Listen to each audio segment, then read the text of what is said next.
Mr. Fault Finder. In John chapter 8, where we see the woman is caught in adultery and the crowd brings her before Jesus, finding fault in Jesus as they found fault in the woman. We will read verses 3, 4, 5. The scribes and the Pharisees brought a woman who had been caught in adultery. Placing her in the midst, they said to him, "Teacher, this woman has been caught in the act of adultery. Now in the law of Moses commanded us to stone such a woman. What do you say?" So they wanted to find fault in Jesus.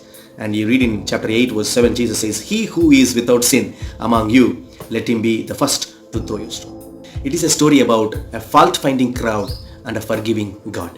The story demonstrates a true love and forgiveness. The story teaches that finding fault from someone is so easier, but forgiving them hard, and God is doing that for us.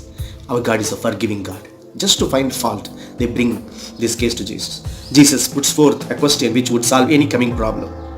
All left. Only Jesus and the woman remained. One was a sinner, one was a savior. Woman who was condemned was comforted by God's love. Woman who was accused was accepted. From penalty to eternity. When people looked for penalty, Jesus prepared this woman for eternity. Sin would lead to death, but salvation would lead to life. Consuming eyes versus compassionate heart. Consuming eyes will find fault, but compassionate heart will forgive.